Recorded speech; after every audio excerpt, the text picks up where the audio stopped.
పనిచేస్తున్న ప్రభుత్వం తరపున నిజాలు వివరించేందుకు, చంద్రబాబు బతుకేమిటో వివరించేందుకు, ప్రజల్లో బలం గాని విశ్వసనీయత గాని లేని చంద్రబాబు కూటమిని ఎదుర్కొనేందుకు మన సేవా సైన్యం వచ్చే 2 నెలలు ఓ యుద్ధానికి సిద్ధం కావాలి అని అడుగుతా ఉన్నాను. ఈరోజు పేదవాడి భవిష్యత్ కోసం నిలబడడానికి మీరు సిద్ధమేనా అని అడుగుతా ఉన్నాను.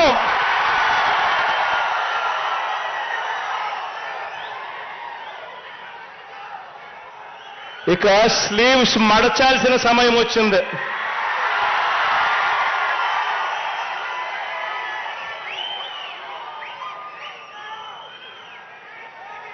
అబద్ధాల యోధుల్ని మట్టి కల్పించాల్సిన సమయం వచ్చింది.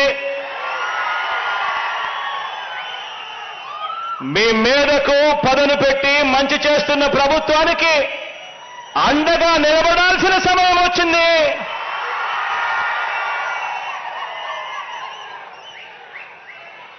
పేదవాడి భవిష్యత్ మారాలంటే, వారి బ్రతుకులు నేటి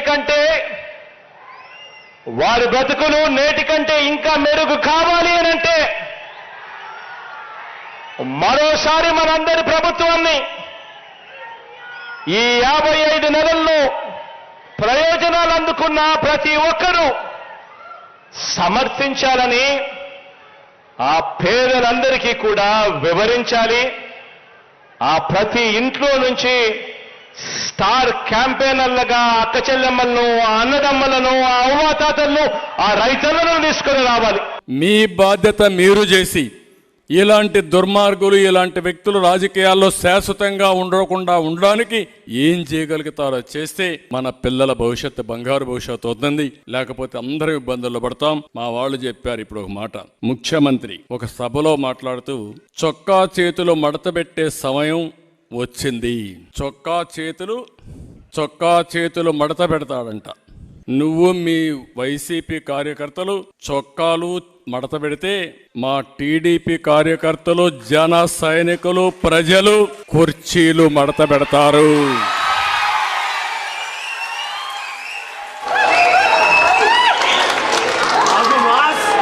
మళ్ళీ చెబుతున్నా,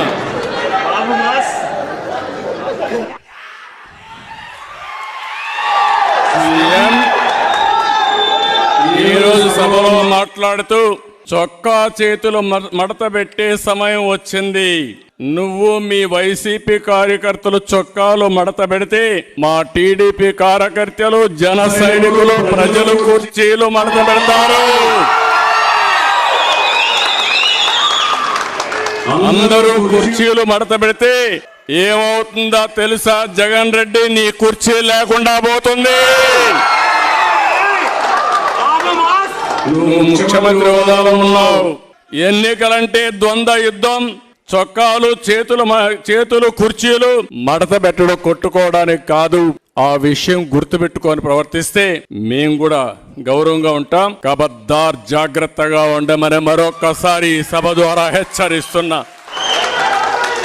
మంచికి కూడా హద్దులుంటాయి. పిచ్చి కూతలకు వస్తే దానికి పరిష్కారం చూపించే ధైర్యం కూడా 5 కోట్ల ప్రజలకుందని మరొక్కసారి హెచ్చరిస్తూ